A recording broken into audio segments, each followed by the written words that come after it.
Let me explain what that means.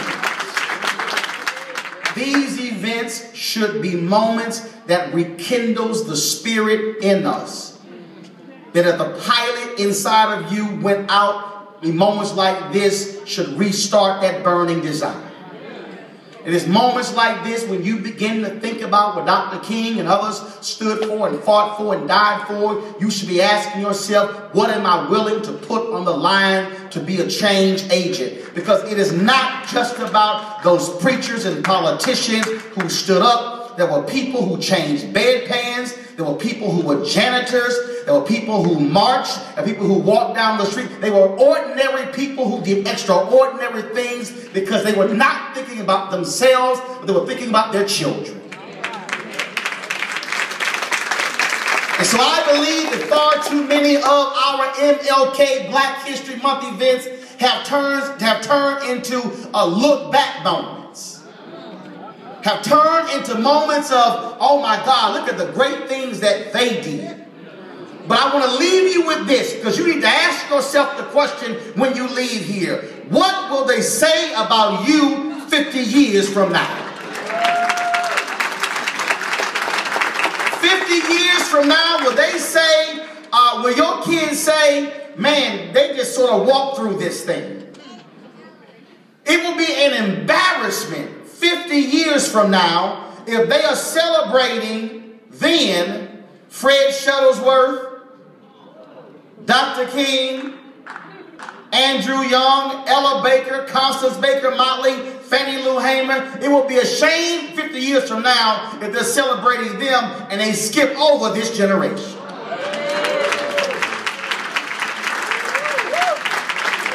So what you have to decide is, what is the mark that I plan on leaving?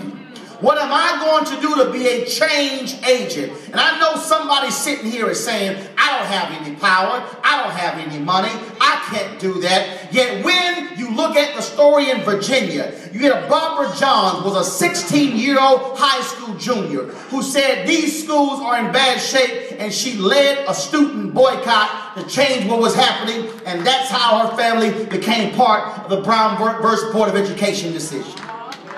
She was 16 years old, but understood what a sorry school looked like. And so here we have folk in this room, so-called Christians, sending so-called Christian kids to school who have no Jesus in them enough to say, I got to stand up for injustice. Maybe you should send your kids to school with the school book and the Bible and say, baby, I need you to say something while you're at school. So let me be real clear. I was in high school giving my administrators hell for bad conditions. And they knew it, like, I don't know where this black boy came from, but he done lost his mind. And I went to all black school and said, you black, you black, you black, but this stuff is broke. We have to have that level of fire and desire in our spirit to change stuff. And so not a single person should be willing to accept the status quo today. We shouldn't sit here and just simply say, here are the stats. This is where we stand. This is where it is when it comes to housing. We should have people in this room, when you talk about the deacons of defense in Louisiana who took up arms to protect the black neighborhood from the Klansmen. Well, we should have deacons in 2014 willing to go on street corners where you have brothers who are shooting themselves every single weekend. Be willing to say, no, I'm going to stand here to save you because I'm tired of burying you.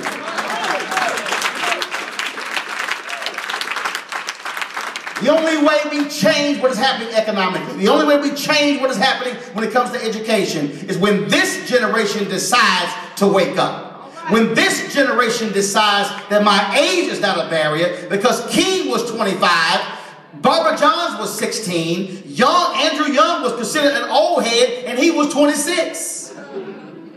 There were people who put it on the line every single day because they understood what it meant to be change agents. And they understood it wasn't just about their family and them getting ahead. They understood it was about somebody else. And so when you leave here today, you've got to ask yourself, what am I going to do so that I come back here next year and I think back over the past year?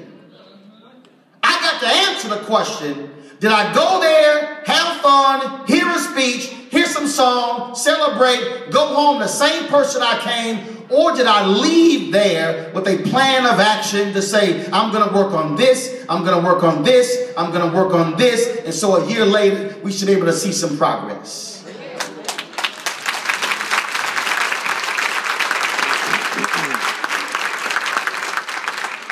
So two things I will leave you with that I believe can be a difference maker in terms of changing the condition of this city, this state, and this country.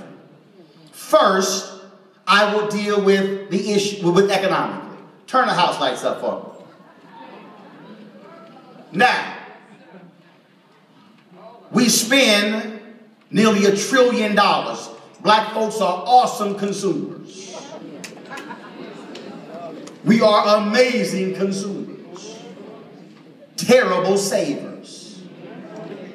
So here is a very simple initiative that can be started, whether it's the Urban League, whether it's Chamber of Commerce, any other group. And that is, make the commitment to say, over the next year, you are going to find 10,000 African Americans in this city who will save $1,000 a year. I was doing Reverend Jackson's television show, and we were sitting there, and John Rogers with Arrow Capital Management was there, and John said, he said, well, yeah, we know we got some mutual funds, and we all thought John just handled pension funds and institutions. He said, oh no. He said, we even got funds where you can get in, you can start your mutual fund at $50 a month taken out of your bank account. We went, work? Really? And so I've had conversations. I was at TV One, we had a Christmas party, and I was sitting around with 5 or 6 brothers, and I was telling them about this, and 3 of them, when we left the lunch, went online and opened them an Ariel account and put in $50 a month in the account. Now follow me here. When I talk about saving $1,000 a year, what I'm talking about is $83 a month. What I'm talking about is creating a program that will allow you to start people on that process of saving, because the average person will say, I don't have it, I don't see it, but it means walking them through. Now, I'm not saying get the whole city to do it. All I'm simply saying is create the initiative to say, beginning, let's say, the day after Dr. King's birthday, our goal is to get 10,000 black folks in St. Louis, and you can have anybody else who wants to join as well, to save $1,000 a year. This will allow you to begin to have literacy classes, begin to have financial classes. This may get some people to stop going to payday lenders, may stop them going to these loan sharks that are tearing our communities up. It may get them to realize that there are other alternatives to have actually using some of these banks. There's some online options. What I'm saying is we can't simply keep having a discussion about lack of economic capital in our country if we're unwilling to start somewhere. And the challenge I'm leaving you is, a year from now, you should be able to come back to this event and say, in the past year, we launched this initiative and we were able to get 10,000 folks in this city who were not saving to save $1,000. That's how you begin to achieve economic freedom for families.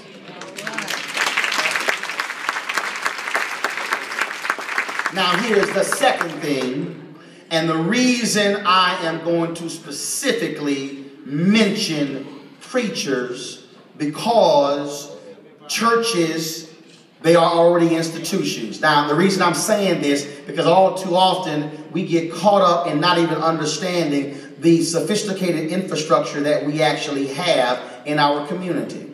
First and foremost, if you look at our fraternities and sororities, these are international organizations with national charters, with regional officers, with state officers. We have grad chapters and undergrad chapters. So what we have is that's called infrastructure. Infrastructure. So when it means trying to have an initiative, you can go to the Divine Nine and you can literally look up and have 100 chapters in a state to mobilize. So churches, we have infrastructure. We have capital. We have resources. All right. So if you are a preacher, stand up. Now let me also say this. If you are a preacher and you scared to stand up, and you know your preacher is here and scared to stand up, I suggest you leave that church. So I'm going to give it one more time. If you are a preacher, stand up. Now, we know we have a fundamental problem with education in our communities. And in every single one of our churches, we have individuals who are retired teachers. We have people who work in the field of education. Now, many of you have buildings. Buildings that are open on Sunday, as opposed to being open Sunday through Sunday. So, this is how, without asking anybody's permission, without asking the government, without getting approval, how we can radically alter education for our kids by using existing infrastructure. So what you can do, and this is what you do. The model already exists. If you go to, and I was talking about this for years and didn't realize that the Children's Defense Fund were doing this with their freedom schools.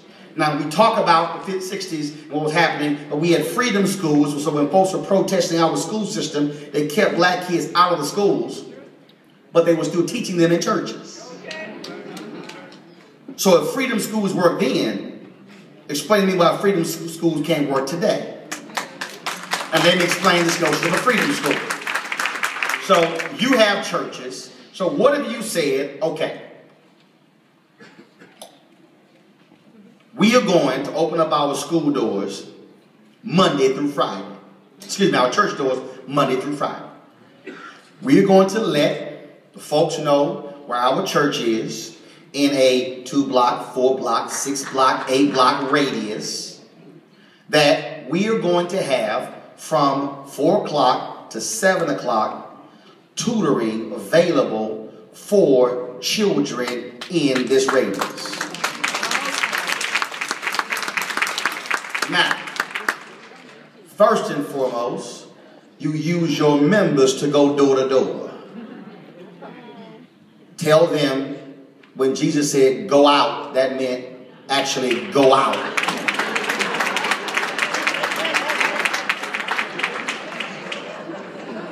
So imagine you're sending your members out and forth to the community on a Saturday or whatever, after church on Sunday, whatever, to every house in a 2, 4, 6, 8-block radius to ascertain if there's a child in that home that is kindergarten through 12th grade. The Bible calls that a survey. This is called surveying your community. So now you have that, and you tell that particular person, your child is welcome to come to our church every day after school. Now, first of all, that means safe environment. Second of all, what that also means is that if you're concerned they're not doing their homework, now you have a way to ensure the kids' homework gets done, because now they come to tutorial. And what you then do is you say, okay, if there are retired teachers in the church, I'm asking you to volunteer just one day, not every day. So if you have 2, 3, 4 volunteers on Monday, and another group on Tuesday, Wednesday, Thursday, Friday, now what you have is you have an actual everyday after school tutoring session for the kids in your neighborhood, in your particular radius. Now, by doing this, this is not saying we got to go raise some money to build a classroom. No, you have pews. That's fine. They can sit right there in the pew. You're already paying a light bill, so turn the lights on. You're already paying the heating bill, so turn the heater or the AC on. I fundamentally believe that if this is launched and you have, and we know how many churches we got, imagine if you start this and you look up and you have 50, 75, 100, 200 churches that have decided to do this, to launch freedom schools. I guarantee you in a matter of 2 or 3 months, you are going to radically change reading rates, math rates, homework rates, discipline rates, and all you had to do was open up your church doors beyond Sunday. You can take a seat.